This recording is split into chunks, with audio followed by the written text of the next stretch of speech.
Welcome everybody to the Total Therapy Training Podcast, where you accompany me on my very own journey through traditional Chinese medicine.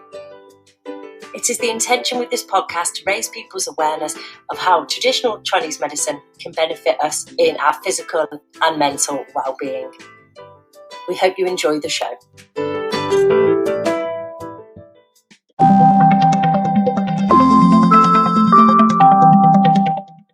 Welcome, Jamie Hedger, to the Total Therapy Training Podcast. How are you today? Thank you. I'm very well. Excellent. I am so excited to speak to you. So, Jamie, you're not part of Total Therapy Training. So this show is a real treat from us. It's like another perspective, another angle on traditional Chinese medicine. And I believe you actually have your own training school. So it's really exciting to hear from you. So first of all, Jamie, tell us, what is your story and how did you get into TCM? Okay, well, it was a long time ago. But my first introduction really was into the concept of holism, because we had an old friend of the family, friend of my father's, and she went to study acupuncture in her 50s, 60s. And she used to talk to me about the fact that your emotions, your feelings, and your thoughts were not separate from your body.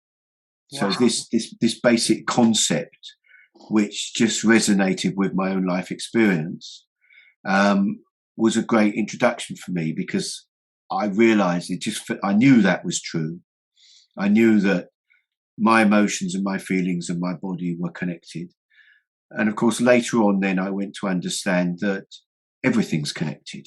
You know, nothing exists in isolation. The concept of holism just rings true for me throughout all of life. And since that is the core really of what acupuncture is, it was an obvious route to that. Wow. So can you just explain there, what is holism then? Holism is basically the concept is that nothing exists in isolation. Absolutely everything is connected to something else. And you see this with atomic physics. You know, you break one atom, look what happens. It has a knock-on effect ultimately to every other atom in the whole world, although that's stretching it.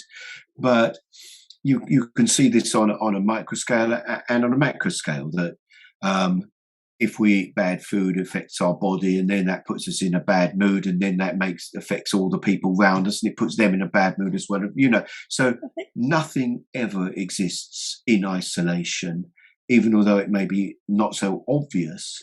That is the truth as far as I'm concerned about the nature of life. I love that.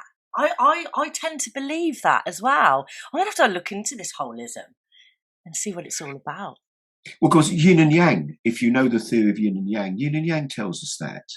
Because yin and yang are in a constant relationship with one another. They're constantly moving into one another and transforming into one another. And that's a process of relationship where nothing exists in isolation. As soon as you separate yin and yang, that's death. You know, while yin and yang are in a relationship together, that's the beginning of the theory, if you like, of holism, of everything being connected to everything, and ultimately yin and yang themselves being the product of the Tao, of the great unknown, of what a lot of people would prefer call God. I like to call consciousness. So what is it that you do now, Jamie? Well, I run this college. I've been a teacher. I've been a practitioner and a teacher, but my emphasis has always been on teaching. So I've been teaching really since right from the very beginning, before I even qualified.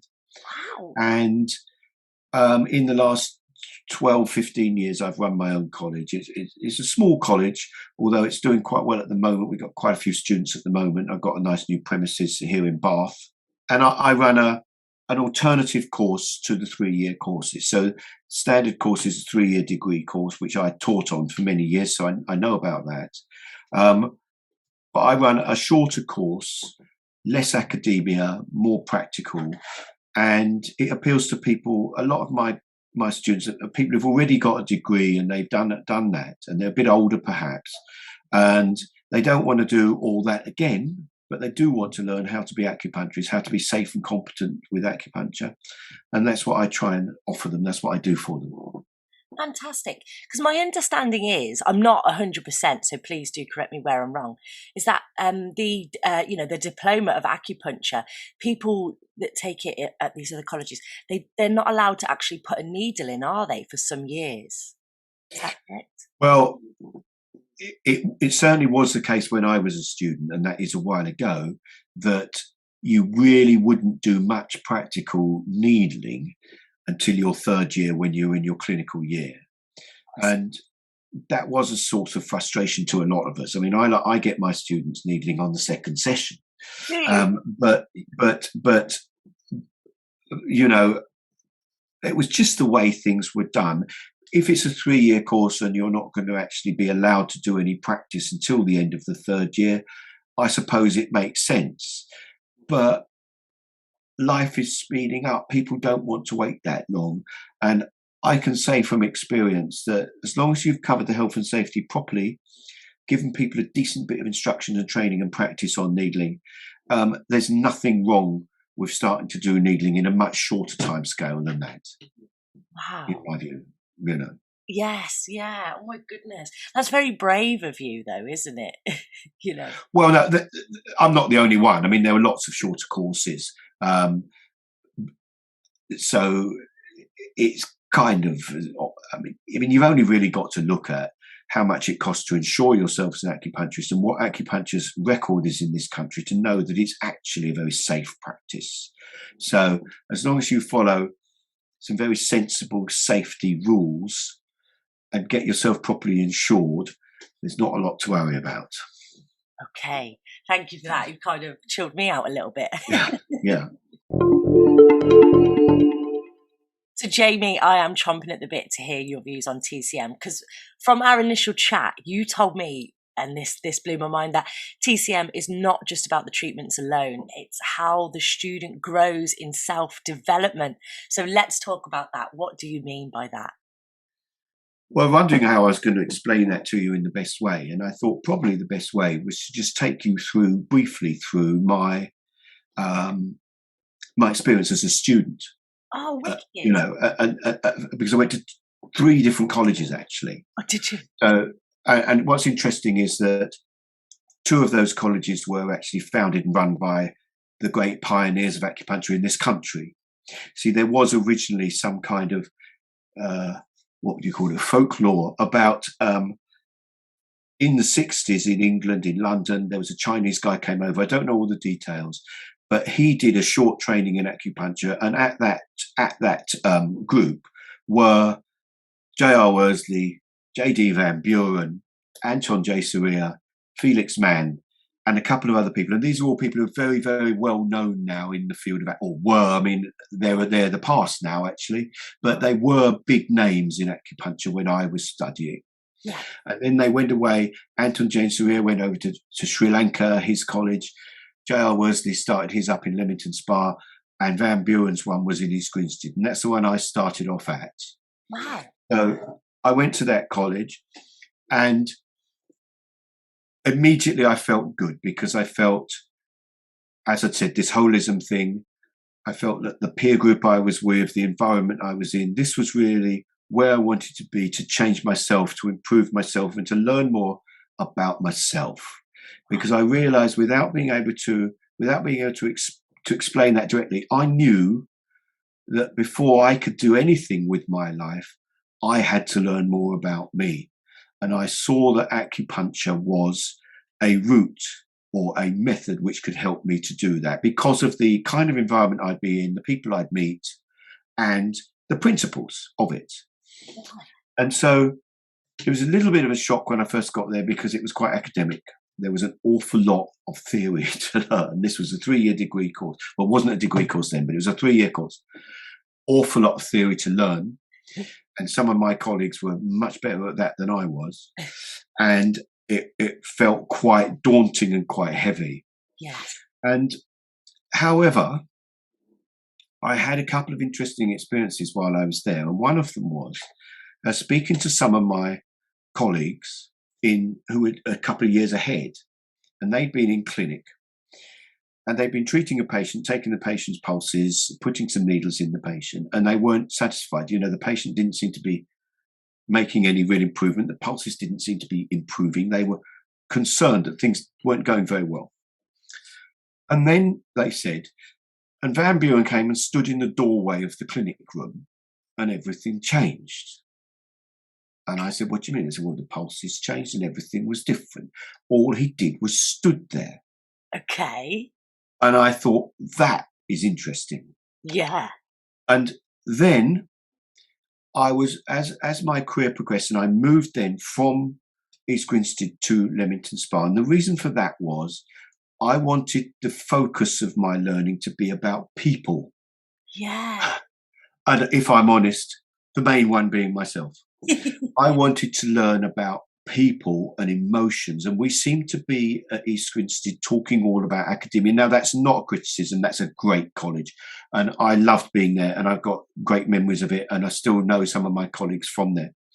But the approach of Worsley was much more, if you like, humanist. It was about people, it was about emotions, because that reflected him.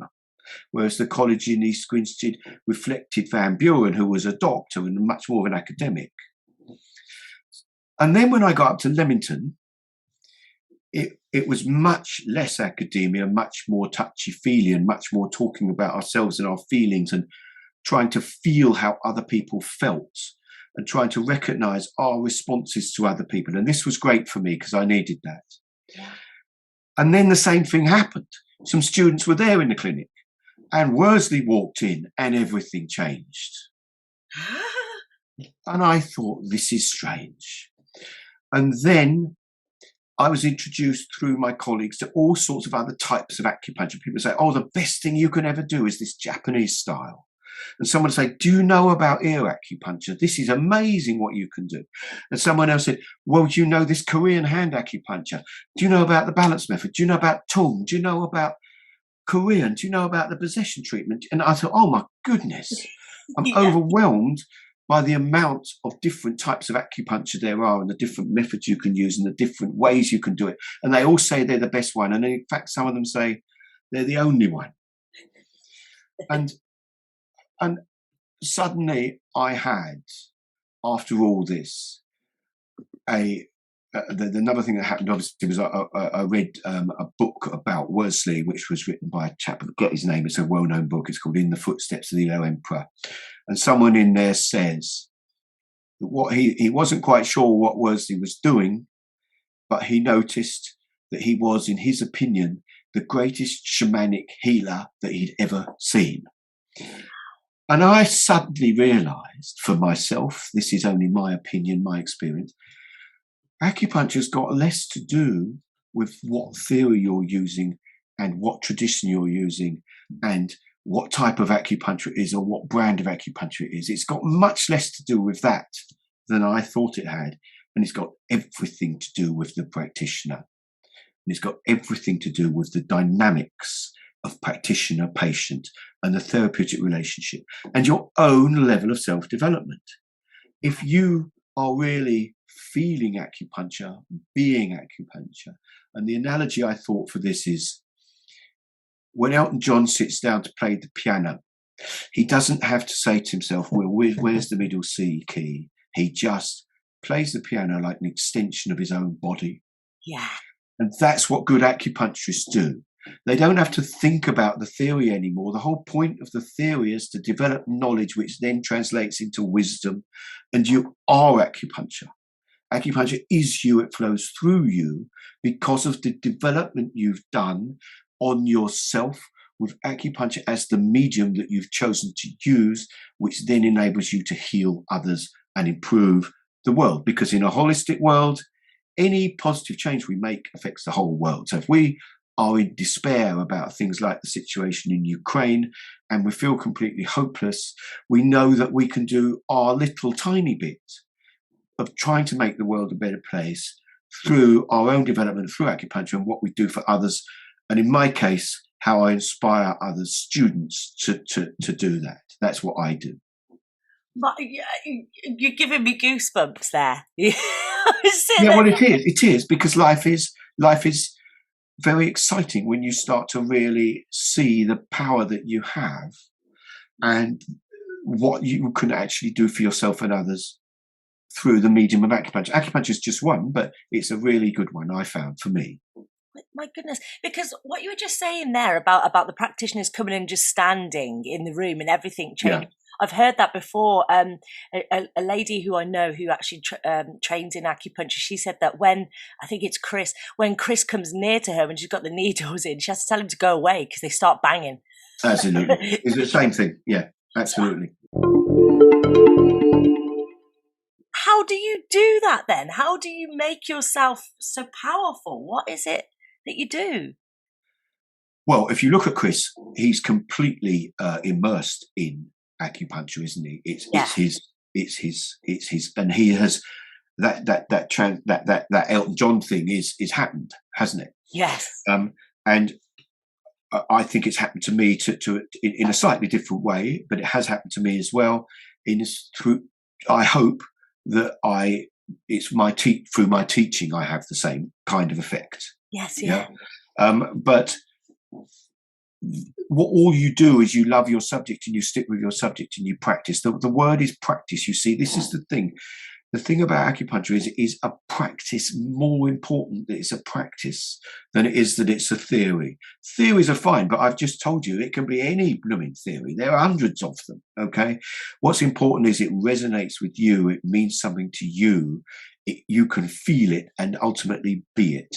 That's what you do. You become it. So when you look at the experts in acupuncture, they no longer, when they stick a needle in a point, they're no longer thinking, oh, that point does this, does that. They just know. There's wisdom, the wisdom of how it feels when they use that point. And that's what you do. But the other thing I would say to you, Sarah, is the world is speeding up. It used to be that you had to do a 3-year degree course in acupuncture before you could practice. And it used to be, before the internet, that it took years to learn things which you can now learn very quickly. And we have to go off into space a bit with this and think about what time is. Okay. Because we've all been conditioned to think that you can't become a master until you practice for a long time. And whilst I say that still is my belief, and that still is the case, don't let that constrain you. Yeah, because I've seen students. I've had a long career as a teacher and clinic supervisor, and I've seen students who very early in their careers do some miraculous treatments. So don't go falling in the trap of thinking, I won't be able to perform any miracles until I've been doing this for 20 years. That's absolutely not true. You can perform miracles now because time actually doesn't exist. It's a human construct and you can do it now. Acupuncture happens in the moment you stick the needle in. Now there's all the preparation and there's all the theory, but it still only exists in the moment because there is no time. So we've got all the theory that we've built up and we've learned, but all that's done for us is given us a whole belief system and a philosophy and a feeling, and as I said, a wisdom which applies to this moment. You're still sticking the needle in and doing the acupuncture in this moment. And so it's really important to remember that, particularly when things get a bit difficult and a bit confusing. Take yourself back to basics, I say to my students. Take yourself back. If all the theory of TCM, this deficiency, that excess, this damp and phlegm, if that's all got too much, go back to basics. Yin and yang. Have you got too much yin, too much yang? Not enough yin, not enough yang. And as Buddha said, the very opposite of what my mother taught me, Buddha said, don't just do something, stand there. My mother said, don't just stand there, do something. Buddha said, don't just do something, stand there. Be in the moment with your acupuncture. As you put that needle in, empty your mind and stand there in silence. The chi isn't coming through you, that she is coming from heaven or from the Tao. So you need to stand in the moment and let the magic of consciousness, I call it. If you're religious, you might prefer call it God or Jesus. I don't mind. Let the magic of consciousness do its thing with your patient and with the world. You are a conduit for healing. Wow. So that's my philosophy. I'm not asking everyone to believe it or buy it. I'm just asking them to think about it. That's all. Yeah, I'm with you, because I've started learning crystal healing and Reiki, and Yeah. a few weeks ago I was practicing some crystal healing, and I have done a little bit of Reiki, but not a lot. So it was very weird what happened. I was there, and like you said, I was silent, and something just come to me, and I had to go to the head of the person and channel. And the lady said to me, "What are you doing? What are you doing?" She could feel it. I didn't consciously know what I was doing, but I was called to go to the head and just channel. And I could feel this universal life force energy coming through me. So I totally get what you're saying there. That's what happens when you go through the discipline. You see, there's a lot of discipline in learning to be an acupuncturist. You know, get the points right, get the pulses right, work on your theory. But all of that discipline is about developing you to a point where what you just described with Reiki can happen. You see, it's your development that allowed that to happen. If you hadn't been there, that couldn't have happened. And if you hadn't done the practice of learning Reiki, it couldn't have happened. Unless you're one of those people who's just born with a gift. You know, you do get people who just have that ability anyway, and that's the way it is. Some of us are born with it. Some of us have to develop it, and we all develop it in our own unique way. Every single therapeutic encounter is unique. You know, it can never be repeated. It's always unique. And even if it's with the same practitioner in the same room at the same time of day the next week, it's a completely different dynamic. It never is the same. This is why I'm not a great fan of science's intervention into acupuncture, because it misses the point. I'm not saying we shouldn't do it, because it helps convince the scientists that acupuncture works when the rest of us already know that, you know. But it doesn't do much for me, because all you're doing is sticking someone else's philosophy against another. All science is, as far as I'm concerned, is another philosophy which we all share. I'm a great fan of science, you know, but it doesn't really work to prove acupuncture works, because we know that. Wow. So science then can't prove it, because it's not a. It's like you said, it's not a proof. No, science can prove it on its own terms, right? Because acupuncture works in lots of different ways. So you get members of the BMAS, the British Medical Acupuncture Society. They are doctors. They're highly qualified doctors, 7 years training before they even start, and they then go and do 2 weekends on acupuncture. Now, I haven't got a problem with that. You know, I'm not sniffy about that, because at the end of the day, they're doing the same as us, but in their own way. So the philosophy they're using to develop themselves into healers, although they may not acknowledge it, is science. And the one we're using is Taoism, if you're an extension of Taoism. You know, it doesn't really matter. It's still about healing as far as I'm concerned. Yeah, it's just fantastic. Oh my goodness, thank you for that. So it's mostly about the person. It's not about the practice or the theory of it. It's about how much you develop as yourself. Yeah, I mean, you have to do the discipline and the practice in order to develop. Yeah. You know, but it is still ultimately. You saw that with Worsley and Van Buren, both of them known through the world as great pioneers in the West anyway, in acupuncture, yet both of them turned out to be shamans. That tells me all I needed to know, really. Right. Why then? Sorry, I'm going to have to ask it again. It's fascinated me. So why did did that tell you everything you needed to know?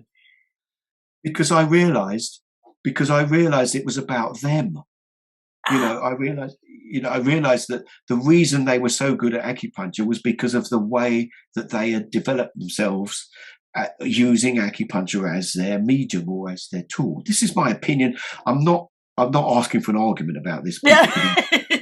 People could easily argue against this, and I don't mind that, because it's fine that we have lots of different views about this, and I could certainly be persuaded by science sometimes, because I've been brought up in the Cartesian world, same as you have and everyone else has. So I'm a great believer in some scientific principles. My wife's doing a lot of work at the moment in using DNA testing to help people, and that's pretty scientific. Yeah. So I don't have a problem with that at all. But I observe that the greatest acupuncturists I've ever met are healers. That's what I'm saying. Brilliant. I love it. It's just amazing. Okay, Jamie. So tell us then, and it could be any modality, but the biggest success you've had with Chinese medicine. Well, I don't want to cop out of that question, and I can give you a case from 2 weeks ago, which was terrific. But really, it's everything I've been saying. I mean, the greatest success I've had with acupuncture is it's helped me, because I was not a well-balanced and happy young man when I first started studying acupuncture, and it's taken me a lot of years to get to the point where I am quite happy with myself and my life. And so acupuncture has helped me to do that. But I think the greatest success that I've had with acupuncture really is developing myself, and it's developing myself to the point where I've hopefully, I think, really been able to inspire other people and allow them to filter out into the world. Now, of course, I've had my failures and my successes, but I think overall that's the greatest that's the great success I've had with acupuncture, is inspiring me to inspire others. Wow, what an answer! Yeah. I wasn't expecting that, but that is a brilliant answer, because, like you say, you are then like empowering these people to help more people, and then they'll help more people, and it's fantastic. And that's a holistic principle, isn't it? You can't do anything without it going out there and influencing the whole world. So for goodness sake, try and do something nice, something positive. And we as a species, if we're going to survive, we need to raise consciousness. So without being flippant, I hope that what I've done is just my little contribution to raising people's consciousness. Because if we're going to stop doing the ghastly things we do to each other on this planet, we're going to have to move into a new dimension of being. This is what the people I listen to are saying, and I think they're right. Me too. I'm down there with you. I'm hoping that we are heading towards this great awakening, and we will all live happily ever after. I mean, we can only just do our bit. That's all we can do as individuals, is do our bit. Exactly. It's something I had to come to terms with, and I had to think, I can't change the world, but I could definitely infect my corner of it with a little bit of love. And that will affect the world. If everyone does that, it will affect the world. Or the more people that do that, the more it will have that potential. My goodness. Okay. So what would you say to somebody then who may be thinking of using Chinese medicine as a treatment rather than surgery, for instance? Because I've heard that some needles can prevent surgery. Oh, well, this is the first thing to understand, is that ultimately anything is possible. Wow. So I have heard of some miraculous cures and treatments that people have done, sometimes through acupuncture and sometimes through other associated mediums. So I think the first thing I'd say to anybody is, let's make sure it's all right with your doctor, because we've always got to give health and safety our first priority. We've always got to do that. So make sure it's all right with your doctor and your surgeon or whoever it is. But then, of course, I'd say give it a go, because as we've been discussing, it's not ultimately really just about the acupuncture, is it? It's about finding a person who can help you. So there is always that potential that, that the acupuncturist will be the person who can help you. And maybe it's not the acupuncturist, it'll be somebody else who you'll find through having the acupuncture. So, of course, I as an acupuncturist, it's a bit like, surgeons always recommend surgery and acupuncturists always recommend acupuncture, but acupuncture is an awful lot cheaper and an awful lot easier to do and an awful lot easier to try before you have surgery, isn't it? So I would always say yes to that. Yeah, I suppose it's like an open option, really, where you can try it, and if it doesn't work, you've always got the surgery to fall back on. Yeah. And nothing wrong with surgery. Sometimes it's absolutely the best thing. But, I've heard about some amazing cases. And in fact, Chris was talking just the other day about doing treatment on the knee to avoid surgery and how he's done that a lot. So it's an obvious, worthwhile thing to think about, yes. That's brilliant. So in that case then, because we're talking about that it's not all about, about the acupuncture as a practice, it's about the person. So how do you know if you've got the right acupuncturist? Because you get better. Because your intuition tells you, because the dynamic feels right. And this brings me to another point, which is, don't, as a practitioner, ever get offended, or try not to let your ego be offended if patients aren't necessarily the right one for you, or if they need to move on to someone else, or if you even get feedback that they did better with someone else, because that will happen, and it happens to all of us. Just the same as sometimes you'll have a patient who is absolutely the one for you. I mean, my wife had a case, she does acupuncture and other things. She had a case just the other week, a patient who had been down through so many different practitioners and had so much different treatment for a really severe condition. And then my wife said to me, what am I going to do? Everyone, all these people have done all these things. And I don't think what I can do is really that appropriate for her at all. And then the next week she said to me, well, I've cured that. And I was kind of, well done. You obviously were the right practitioner for her, weren't you? And she said, yes, but all I did is very simple acupuncture treatment. I said, well, that is what happened to be, didn't it? Exactly what she needed. She needed that treatment from you. You were the right one. But that doesn't mean all the others were bad. It just means that she was on a journey of searching for the person who could really help her, and she found you. There will obviously been others who on that journey have come through you and then continued. Wow. I love that though, because that lady could have gone, right, acupuncture's not working for me, that's it. But she kept on with her intuition and she found the right one. Yeah, well, I mean, she tried lots of other things. She had a lot of different therapies. And it may well be that acupuncture was the right thing, or it may well be that the acupuncturist was the right thing. But I would always tend to say it's about a person, myself, because it's like this question of people asking, is acupuncture any good for X, Y, Z condition? And really the answer to that is it's completely dependent on the dynamics between practitioner and patient. That's my answer. I mean, I don't think, this is why, again, the scientific method of saying we'll get 100 people with MS and we'll give them all the same treatment with acupuncture and see what percentage of them get better. To me, it's pretty meaningless because the variables on that are so vast. 100 people with MS, they're 100 different people. MS is a funny diagnosis anyway. There's something, it sometimes means this and sometimes mean that.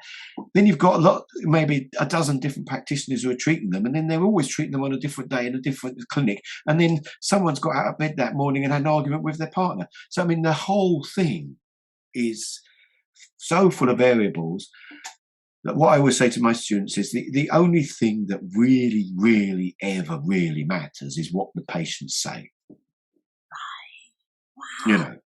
It's the patient says, I had acupuncture with that person and I feel better. That's ultimately all we can achieve. I say all, the ultimate accolade, isn't it? Yeah. I feel better about myself. I feel better about my life. I'm now doing better things with my life and improving the world for everybody else around me. Great. We've done it. That's what we wanted.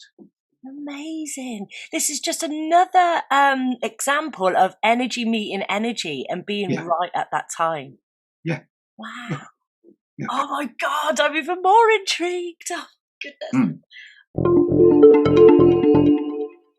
Okay. So how can then the listeners, maybe they want to, learn more about Chinese medicine and improving themselves? What would be the easiest way for people to get into it? Well, it's completely an individual choice or feeling, if you like, because for some people who are very, very good at reading and absorbing information, it may be to read Chinese medicine books. For other people, it may be to study, as some people I know have, Chinese philosophy and learn the Chinese characters and learn to speak Chinese. Giovanni Matteosia, who was a very famous author of books in Chinese medicine, he was actually Italian, and RSET books are mostly his books, and they're good standard textbooks in Chinese medicine, pretty well respected. He went away to China, learned Chinese, learned the characters, made Chinese friends, and he said, we're at the tip of the iceberg of what the knowledge that there is there. So his method, I met him as well, was that he was very capable academically. For another person, one of my colleagues at the college in East Grinstead, the best way for him was to go and sit on a rock and meditate for 4 hours a day. So we've all got to find our own way through this. For me, it's been, because I'm a communicator, really, a fiery kind of person, really. For me, it's been through meeting people and communicating and teaching. That's been my way of improving myself. As I say, everyone has to find their own way as to what really pulls you, what attracts you, what resonates with you, what makes you feel alive. That's the answer to that question. That's the way you develop your acupuncture. I love it, because like I sitting here listening to you guys, everybody that I interview, every time I'm feeling pulled to look at something else. And I suppose that is the beauty of the life and the universe, isn't it? That we're on this little mission, this little adventure, and there's something called prick our attention. So we have to look into it, and it leads to something else. And you kind of find where you're meant to go in the world. Yeah, you go for the ones which resonate with you, and don't worry too much about, I don't know enough, because you're never going to win that one. So go for the ones that really resonate with you, that feel good to you.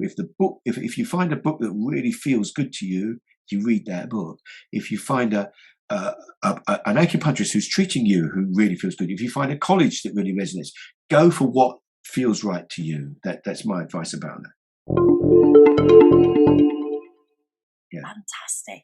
And lastly, and my last question, because this has been amazing to speak to you. Thank you so much. But if any of the guys listening are near your area, near your school, how could they get in touch with you to maybe come and learn or get a treatment from your school? Yeah, we do run a student clinic, and that's a great thing. Just have a look at my website, acupuncturestudy.co.uk. That will lead you to all the information you need. I mean, we run our student clinic doesn't run all the time, but it runs because I do an intake every 6 months. It runs for a couple of months every 6 months. So there's a fair chance we'll be able to get you in and offer you treatment. Anyone who wants to come visit us needs to just get in touch with me, and they can come visit the college, meet the students. So yeah, I mean, we will give you, I'll advertise now, if you come to us, we will give you a basic grounding in acupuncture, which will give you the confidence to get started and start practicing, start treating people. Then you go off to all the other places and you learn all the specializations. For example, we don't cover ear acupuncture on the core course. We just cover basics. We don't cover tongue. We don't cover balance. We don't cover all these extra things. And we do a day on cosmetic. That's in our postgrad, and up there where you are, there are lots of exciting courses, which I recommend to my students that they do after they've done our base course. A base course gives you the confidence to get started. Fabulous. That's amazing. That's brilliant.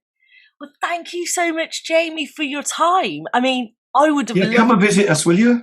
Yeah, I will. I actually will.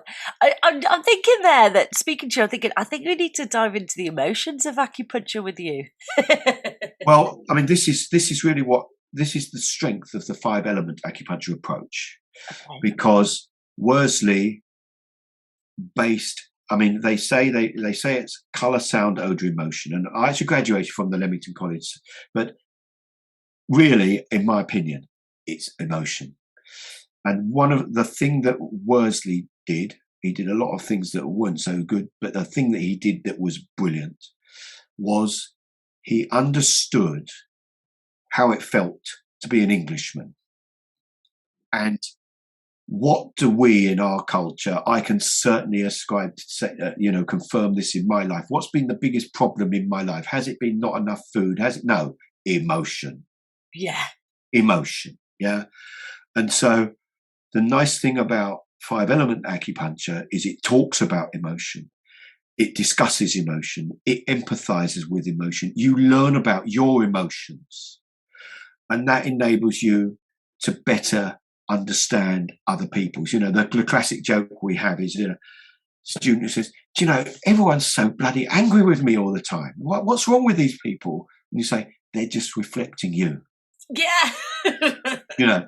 So we all project something, and it's reflected back to us. But this was Worsley's contribution, in my view. This is brilliant. This is the most important thing, because that isn't what they were suffering from in ancient China. So as I understand it, they were suffering from that malnutrition and the climates, which is why TCM talks so much, doesn't it, about the climatic factors and how important it is to try and eat meat because they didn't have any, and all this kind of thing.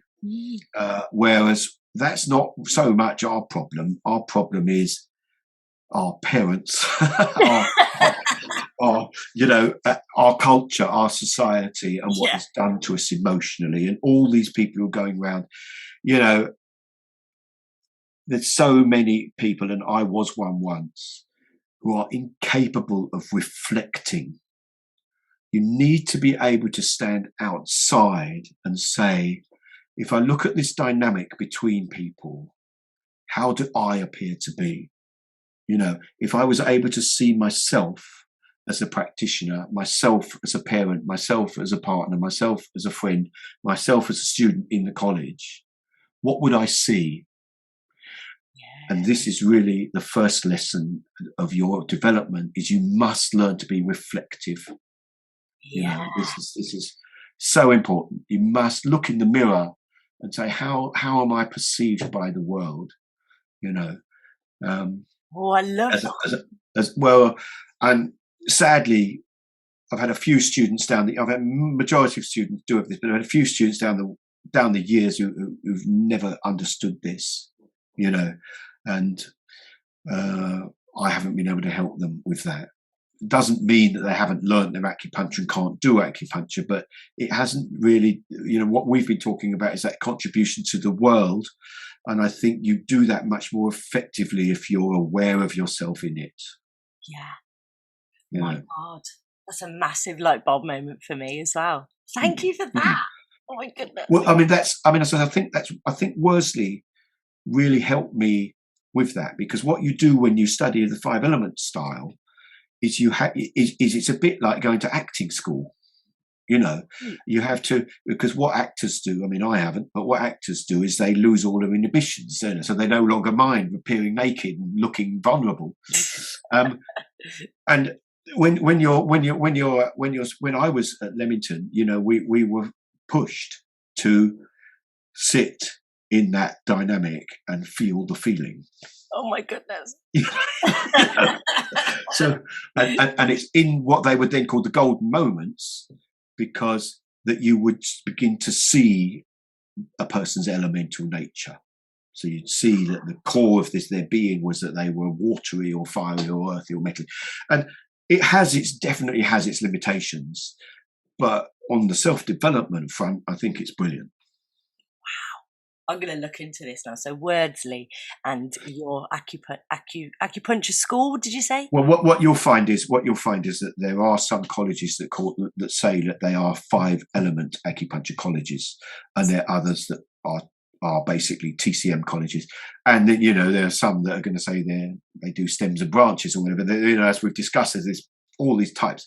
But because there was originally Worsley and Van Buren, there was originally a TCM college and a 5 elements college, which, as I say, reflected all acupuncture colleges, in my experience, reflect the principle.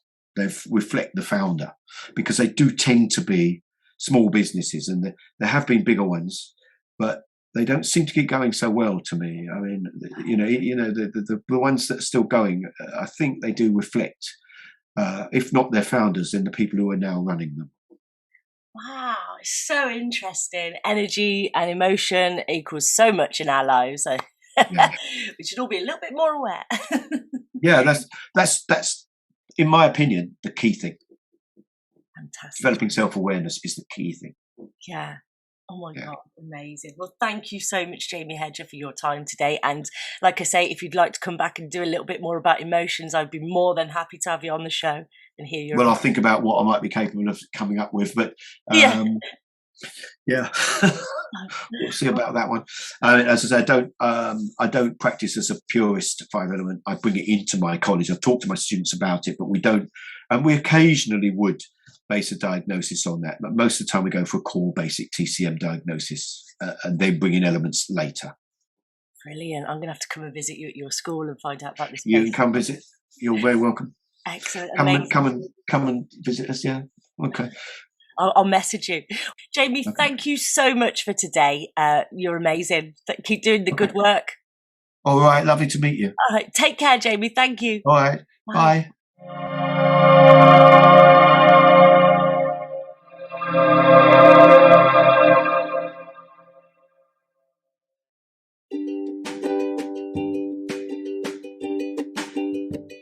You've been listening to a Total Therapy Training podcast, where you've joined me, Sarah, on my journey through traditional Chinese medicine.